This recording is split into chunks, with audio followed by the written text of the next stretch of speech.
Logo após o nível Ômega, pensamos no nível Alpha porque temos uma lista enorme de mutantes incríveis que são extremamente poderosos, só não chegou ao ponto de ter um poder infinito ou potencial para isso. Um exemplo de Alpha absurdamente poderoso é o Charles, que já foi conhecido como o maior telepata, mas também temos a Emma, que vem evoluindo tanto que algumas pessoas já disseram que junto da Jam são as duas telepatas mais poderosas do mundo. Isso sem esquecer de mencionar a magia, que além de feiticeira, vem fazendo discos de teleporte cada vez maiores. Porém, para o vídeo de hoje, resolvi dar espaço para uma galera que raramente comentamos aqui no canal. Então, se vocês quiserem mais conteúdo como esse, é só deixar o like e comentar aqui embaixo. O Mancha Solar é um dos mutantes mais poderosos do mundo porque, absorvendo energia solar, ele é capaz de transformar em força, velocidade e resistência. Isso sem contar a emissão das rajadas de plasma e o voo que surpreendeu o professor no capítulo 45 da X-Force de 1991.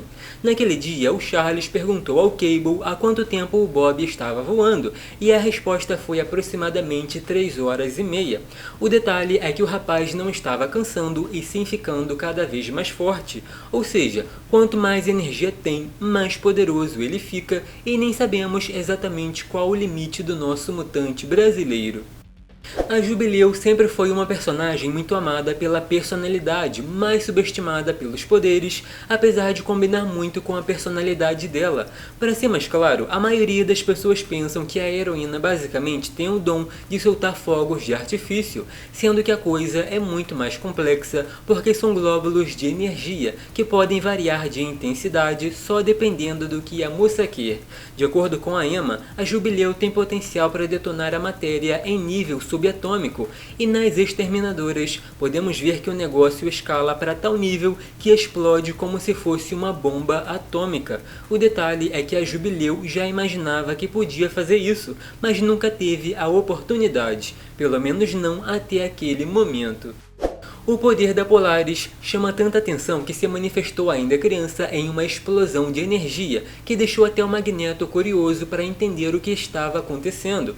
Anos depois, quando ficou sem os dele, o mestre do magnetismo ainda usou os da filha para continuar lutando, uma atitude que até hoje muita gente detesta. O negócio é que isso também mostra que ela é de fato extremamente poderosa, tanto que tem uma compilação de feitos legais, como a criação de campos de força enormes, manipulação do sangue, de energia para abastecer naves que podem voar na velocidade da luz e muito mais. Mas nos últimos anos, um que assustou a galera foi quando levantou a cidadela na saga do X de Espadas. A Capitã Britânia passou muito tempo sendo chamada de Psylocke e continuou com esse nome naquela fase que ficou no corpo da Quenon, mas se tratando do seu dom mutante, no começo já era muito habilidosa e seu poder mental parecia crescer cada vez mais, tanto que enquanto não tinha Charles, Jam ou Emma, era ela quem cuidava de proteger a mente e criar conexões mentais na equipe. Um momento bem interessante foi o do capítulo 229 dos Fabulosos X-Men, quando a heroína usou a telepatia para rastrear toda a Singapura. Com isso, entrar em contato com o Destrutor e deixar o herói ciente de que os carniceiros tinham uma prisioneira, assim usando as rajadas para dar acesso a ela e fazer o salvamento.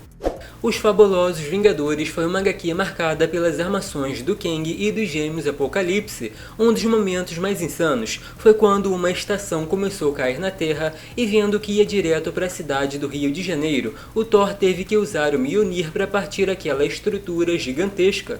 Logo em seguida, o herói mirou um raio em uma parte e, se fizesse o mesmo com a outra, teria que usar o que chamaram de raio solitário com a energia de uma estrela morta.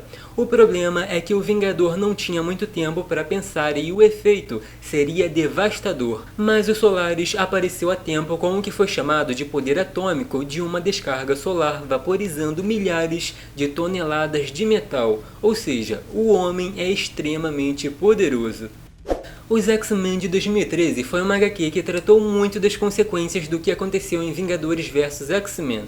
Ou seja, os Vingadores queriam que o Ciclope e a Rainha Branca acompanhassem a equipe, afirmando que iam fazer algumas perguntas, mas claro que os X-Men sabiam que não ia ficar por isso mesmo. No meio disso tudo, a Capitã Marvel, que gosta dos X-Men, tentou acalmar a situação, mas também não conseguiu, e o negócio foi ficando bem feio, tanto que o Scott não se rendeu, e a Emma falou que a culpa dos fragmentos entrando nos mutantes foi dos Vingadores, porque eles que cismaram de fazer aquela máquina, pensando que dava para matar a Fênix. Aí já deu para ver que a pancadaria ia rolar solta, mas a Tempos apenas congelou os Vingadores numa bolha, dando para ter ideia do que essa garota pode fazer, já que até os heróis mais poderosos como o Hulk ficam vulneráveis. O Colossus é um personagem cheio de feitos de força e resistência, tanto que já enfrentou muitos heróis e vilões com atributos semelhantes e às vezes até mais fortes, mas com menos treinamento. Isso sem contar que também teve versões extremamente poderosas, como quando ganhou o poder de Setorak e um fragmento da Fênix, mas também é interessante quando os heróis da força lutam lado a lado, e foi o que aconteceu nas Guerras Secretas, bem no dia que viram o ponto de incursão entre os dois mundos. Naquele dia o Colossus lançou o Hulk e a Mulher Hulk, como costuma fazer com o Wolverine. Essa galera da força ainda se juntou para derrubar uma torre gigantesca, isso no meio do caos com muita gente lutando. A Magma já chegou nos quadrinhos tendo que lutar muito porque a Selene ia sacrificar a moça para ficar mais jovem e poderosa, sendo que ela e os novos mutantes resistiram e dali pra frente muita coisa grandiosa aconteceu, como por exemplo enfrentar deuses anciões e manter a estabilidade do planeta com a ajuda do Professor X. Mas no capítulo 36 dos Novos Mutantes, uma banda manipulada por uma tecnologia extraterrestre tinha como objetivo liberar uma energia caótica tão poderosa que quase causou um terremoto capaz de destruir toda Chicago, e não tinha professor para ajudar. Ou seja, a Mara começou pensando que era um feito além do seu alcance e manipulação, sendo que incentivada pelos amigos, segurou tempo suficiente para a galera nocautear a banda e se livrar daquela tecnologia. Mas e aí, o que acharam desses feitos? Até o próximo!